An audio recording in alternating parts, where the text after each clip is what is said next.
Hello, Assalamu alaikum.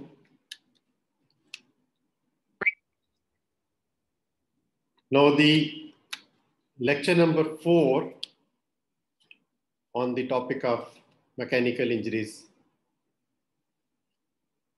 In this lecture, we'll continue discussion on the physical laws which are related with the wound production. In the previous lecture, we have discussed the role of force, the force factor. And in this lecture, I will discuss the contact, the place of contact, the area of contact. So the important in contact is the area where the force is going to strike. Then the target factor. We'll understand what is target factor. That is actually the area of maximum concentration of force.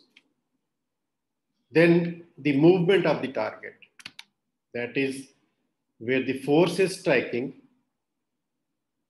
Is it fixed, that is unable to move, or it is free to move?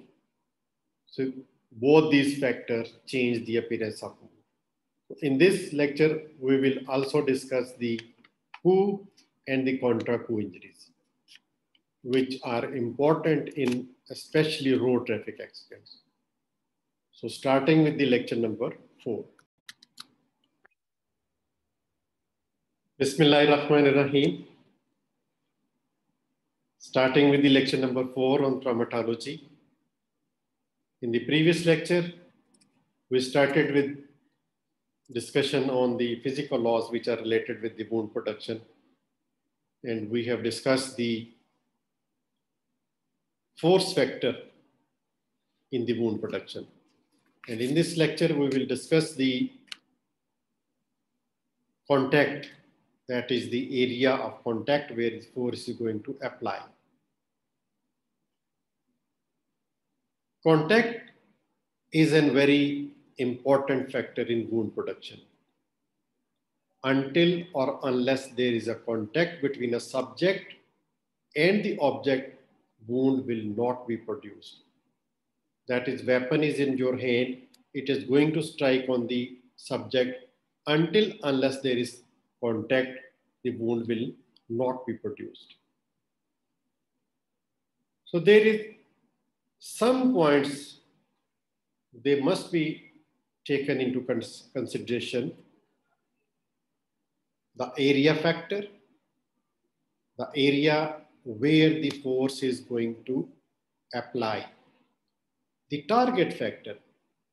The target is actually the area of maximum concentration of force and the role of movement of the target. The target is moving, target is fixed. So these factors play an important role in wound production. So regarding the area factor, the wound will depend upon the amount of energy liberated or transferred to the areas of the tissue and the rate at which the energy is transferred and the site of target area. So the amount of energy transferred to the target area depends upon on which area it is going to strike. Therefore, the amount of energy liberated and the target area are the most important factors which will depict the appearance of wound. So energy transferred is directly proportional to severity of the wound, whereas the size of the target area is inversely proportional to severity of the wound. That means if the target area size is larger, the severity of wound will be less. And if the target area is less small in size, the severity of wound production will be more with the same amount of force being transmitted.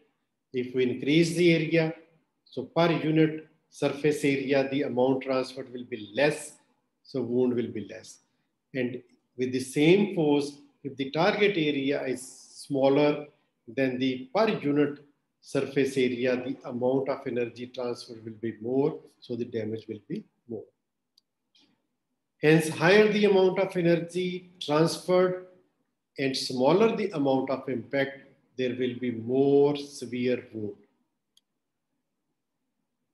Now the target factor. Target is the point where there is maximum concentration of force or energy and where is the wound production.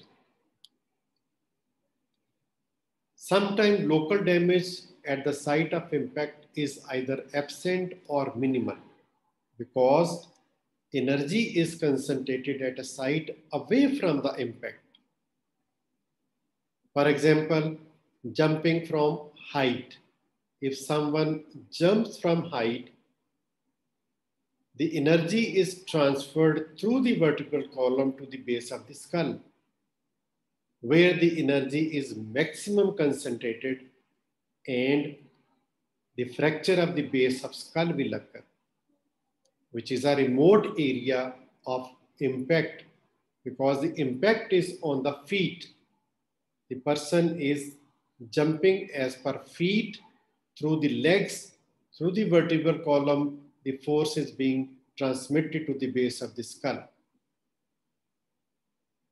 So the base of skull is the point or the area of maximum concentration of force which will cause fracture of the base of the skull. Another example, which is in road traffic accident where the driver is sitting and applying the brakes. The impact will be concentrated at the hip and pelvis. The force is transmitted through the legs to the hips and the fracture of pelvis will occur by transmitting the force through the legs. So the pelvis will be the area where there will be maximum concentration of the force and that will cause the fracture of the pelvis. And the driver is also holding the steering column.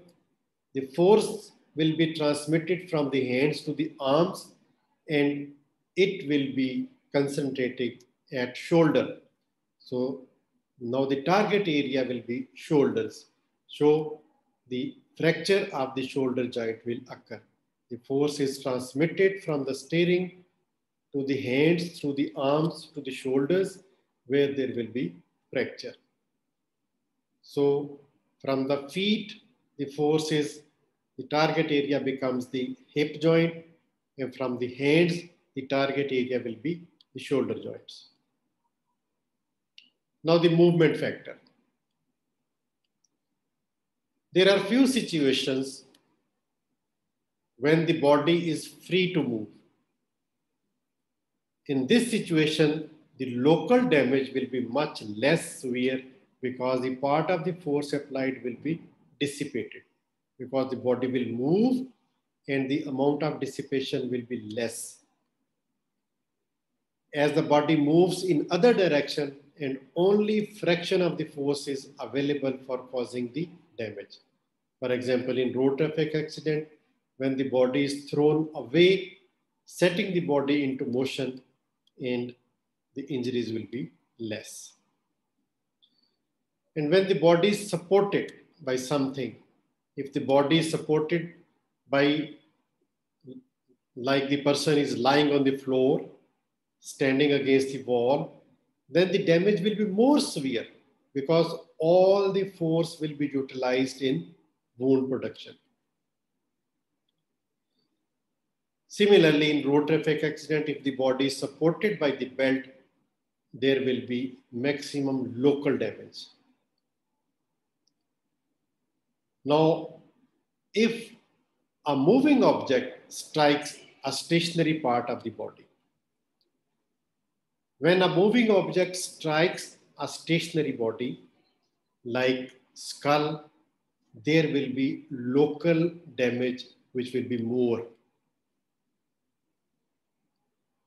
And if the moving body part strikes a stationary place, for example, the classical example is the head striking the dashboard. The bony skull inside contain membranes, brain, and cerebrospinal fluid.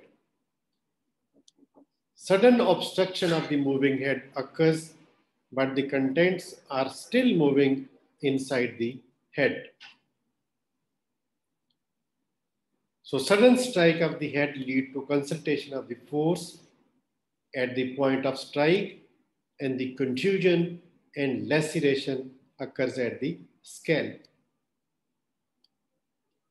Inside the brain, due to compression against the skull, the injury will be resulted, that is called COUPE injury. COUPE injury at the site of impact, and exactly opposite to the point of impact, there is deceleration, and this negative pressure occurs and injury is called contra COUPE. So the COUPE injury is point of maximum concentration of force at the place of contact, that if the head is striking per forehead, the forehead will be striking the dashboard, and on the frontal lobe, there will be COUPE injury.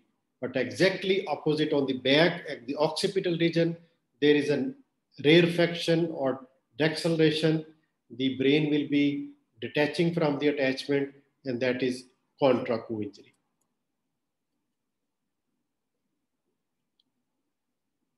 So summary of this lecture is that we have learned the contact factor in wound production and the area of contact, the target area, and the movement of the target. And the amount of damage if the target is fixed or it is free to move. Then the target factor is the area of maximum concentration of force. And we have learned the COUPE and the contra COUPE. Thank you very much. Take care. Allah.